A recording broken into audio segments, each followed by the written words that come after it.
नमस्कार दोस्तों, मानो एजू क्लासेस आपके लिए मैथ की शानदार श्रृंखला लेके आया है। लर्न मैथ की श्रृंखला है जिसमें हमारा टॉपिक है आज संख्या पद्धति के बारे में हम जानेंगे। और ये चैप्टर 1 है हमारा, जिसमें हम संख्याओं की पहचान करना और संख्याओं से संबंधित कुछ नियम के बारे में जानेंगे। आइए समय ना लगाते हुए हम शुरू करते हैं। देखिए, संख्या पद्धति में हम जो पढ़ते हैं, सबसे पहले हमें संख्याओं के बारे में ज्ञान होना चाहिए। संख्याएं किस प्रकार की होती हैं, कौन सी संख्याएं होती हैं। जैसे यहाँ पे हम देखते हैं संख्या पद्धति में, तो पहला जो हमारा है प्राकृतिक संख्या। तो हमें पता होना चाहिए प्राकृतिक संख्या क्या होती हैं। तो प्राकृतिक संख्या, जैसे कि नाम से ही हमें मालूम होता है कि इसे नेचुरल नंबर इंग्लिश में कहा जाता है। नेचुरल नंबर जो नेचर की, तो इनको हम गिनती की संख्याएं भी कहते हैं। और ये कौन कौन सी होती हैं? जीरो से बड़ी सभी जो धन पूर्णांक संख्याएं होती हैं वह सब सम्मिलित होती हैं इसके अंदर। लेकिन इसमें जो दशमलव और भिन्न की जो संख्याएं हैं वो प्राकृतिक संख्याएं नहीं होती हैं। तो हम कह सकते हैं कि जीरो से बड़ी, तो जीरो से बड़ी कौन कौन सी संख्याएं होती हैं? एक होती हैं, दो होती हैं, तीन, चार, इस तरह से ये चलती जाएंगी। ये सारी संख्याएं क्या है? हमारी नेचुरल नंबर हैं, जिसमें हम कह सकते हैं कि दशमलव की संख्या, अगर कोई मान लो 1.5 है तो ये नहीं हमारी प्राकृतिक संख्या। या कोई भिन्न संख्या है, मान लो 2/5, इसको हम नहीं कह सकते हैं कि ये प्राकृतिक संख्या है। तो ये इस चीज़ का ध्यान दीजिएगा। कभी क्वेश्चन ऐसे करके पूछ सकता है कि इनमें से बताइए प्राकृतिक संख्या कौन सी है, कौन सी नहीं है। तो ऑप्शन में अगर ये होगा तो ये प्राकृतिक संख्या नहीं है। ठीक है, उम्मीद है आपको समझ। और जीरो भी प्राकृतिक संख्या नहीं है, ये भी ध्यान रखना, ये भी नहीं है प्राकृतिक संख्या। यानी जीरो से बड़ी जितनी है, 1 2 3 4 5 6 अनंत तक, वे सभी प्राकृतिक संख्याएं हैं। और भी क्या, ये सारी धन वाली यानी कि पॉजिटिव संख्याएं जो होती हैं वो प्राकृतिक संख्या है। आइए आगे देख। इसके बाद आता है हमारा पूर्ण संख्याएं। पूर्ण संख्या को हम कहते हैं होल नंबर। अब ये क्या होती है? इसमें प्राकृतिक संख्याएं सारी होती हैं, लेकिन इसमें क्या है, जीरो सहित, यानी जीरो को भी अगर इंक्लूड कर लिए जाए तो वो क्या है? पूर्ण संख्या है। यानी इसमें जीरो भी आ जाता है, 1 2 3 4, इस तरह से अनंत तक की संख्या है, वो क्या है? पूर्ण संख्या है।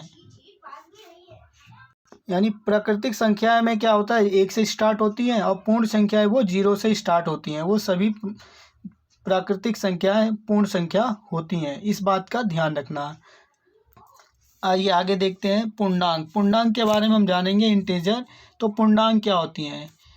ये वह संख्या होती है जो दशमलव भिन्न नहीं होती हैं। ध्यान दीजिएगा, दशमलव और भिन्न ये नहीं होती, परंतु सभी धन और ऋण हो सकती है। यानी पूर्णांक में वो सारी संख्याएं हो सकती हैं, चाहे वो पॉजिटिव में हो या नेगेटिव में हो। सपोज हमने यहाँ पे 4 -3 -2 -1 0 1 2 3, तो ये सारी संख्या क्या हमारी इंटीजर है, पूर्णांक है। लेकिन कोई भी दशमलव वाली संख्या और भिन्न वाली संख्या हमारी पूर्णांक नहीं होती, इस बात का भी हम ध्यान रखेंगे। आइए आगे देखते हैं। अगला है हमारा परमेय संख्या। बहुत इंपॉर्टेंट है ये परमेय संख्या। तो परमेय संख्या क्या होती हैं? तो वह संख्याएं होती हैं जिन्हें हम x/y के रूप में लिख सकते हैं, प्रदर्शित कर सकते हैं। वह क्या होती हैं? परमेय संख्याएं होती हैं। जैसे हम कह सकते हैं 3/5 क्या है? हमारी परमेय संख्या है। क्यों? क्योंकि इसको हमने P/Q के रूप में लिखा है, P/Q के रूप में लिखा है, यानी x/y के रूप में लिखा है। तो ये क्या संख्या हमारी क्या है? परमेय संख्या है। इस तरह से 8/5 या कोई भी जो बट्टे की रूप में होती हैं, 1 सही 2/5, ये सब क्या है? परमेय संख्या है। इसी प्रकार से अगर हम अपरमेय संख्या की बात करते हैं तो इसका अपोजिट होता है। अपोजिट की बात करें तो x और x/y के रूप में हम इसको नहीं लिख सकते हैं। यानी कोई ऐसी संख्या जिसको हम भिन्न नहीं बना सकते, वो क्या हमारी अपरिमेय संख्या है। वो हमारा पाई हो सकता है। पाई को हम नहीं लिख सकते बट्टे के रूप में। और उसके बाद अगर कोई दशमलव की संख्या कुछ ऐसी होती हैं, जैसे हम कह सकते हैं कि रूट में संख्या जो √5, ये भी हमारा क्या है? एक अपरिमेय संख्या है। दशमलव में कुछ ऐसी दशमलव आ जाती हैं जो रिपीट होती हैं, जैसे 9 8 6 5, 9, 4 इस तरह से ये रिपीट होती है। तो ये भी कहीं ना कहीं हमारी क्या है, अपरिमेय संख्या है।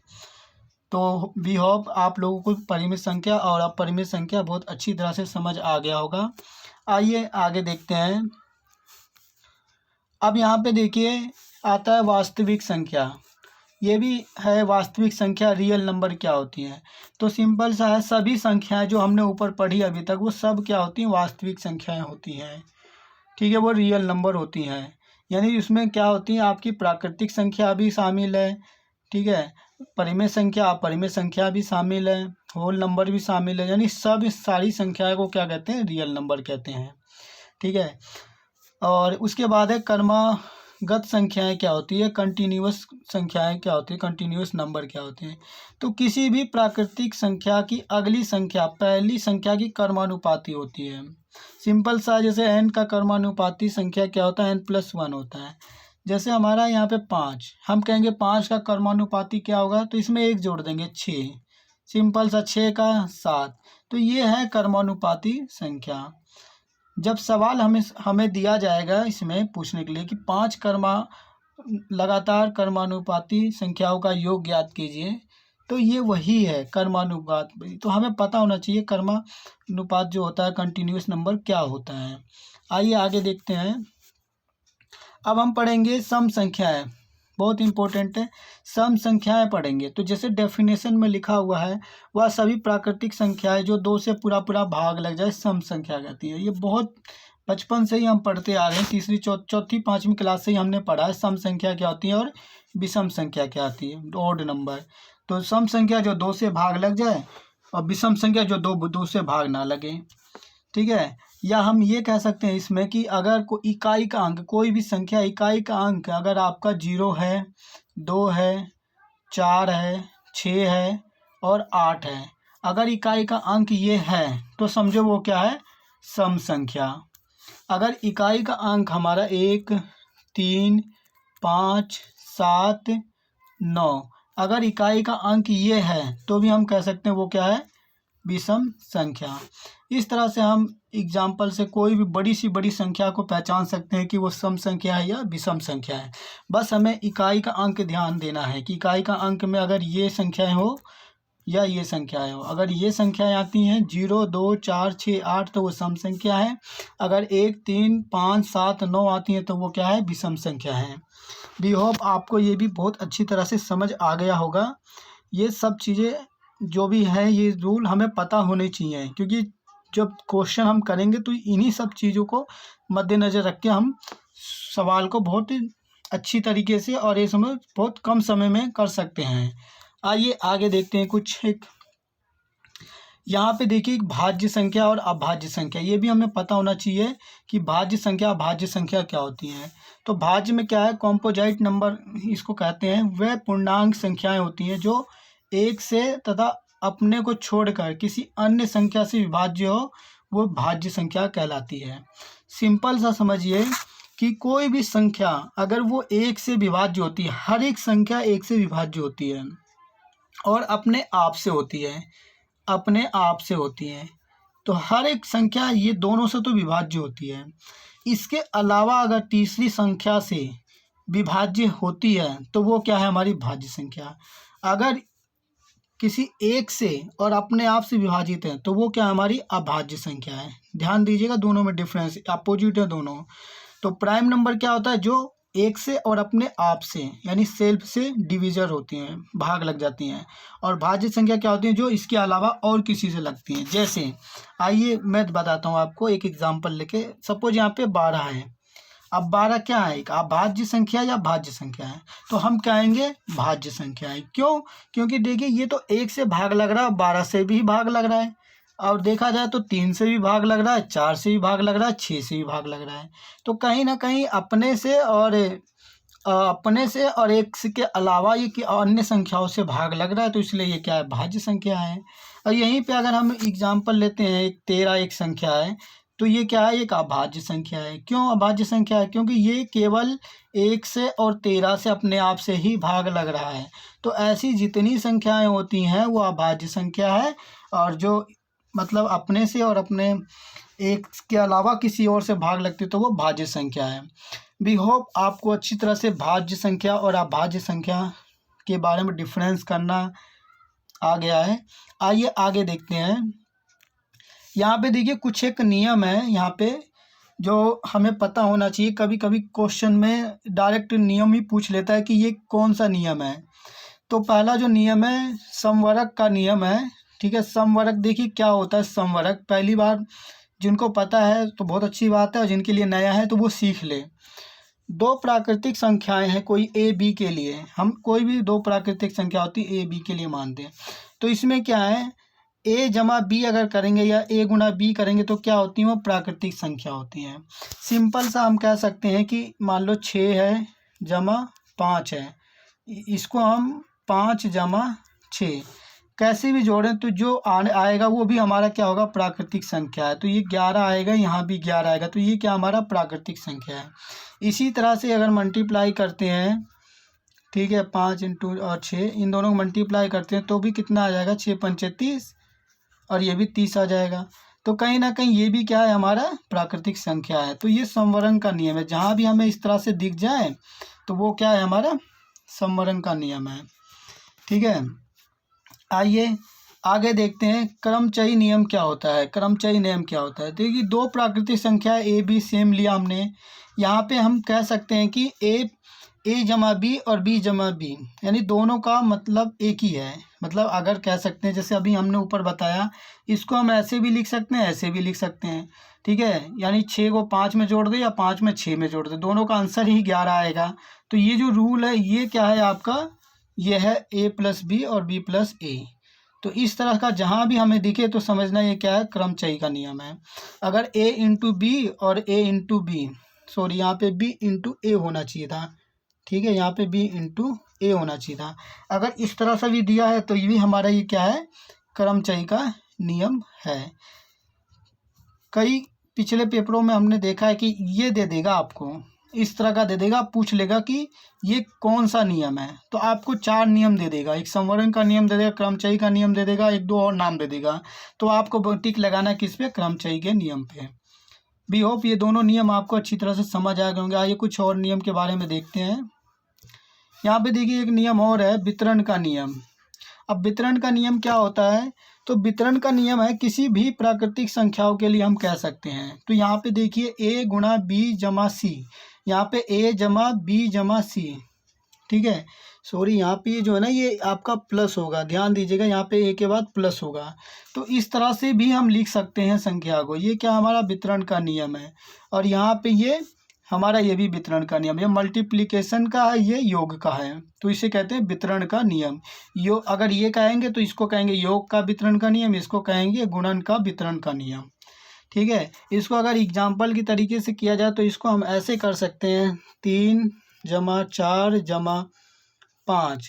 तो इसको अगर जोड़ देते हैं इस तरह से, तो इसको इन दोनों को पहले जोड़ेंगे, कितना आएगा, 9 आएगा, और 9 में 3 जोड़ देंगे तो हमारा कितना आ जाएगा, 12। ऐसे अब या तो हम इस तरह से कर लें, 3 जमा 4 जमा 5, इस तरह से इनको पहले जोड़ लें तो भी हमारा 7 आएगा, और 7 5 कितना आ जाएगा, 12 आ जाएगा।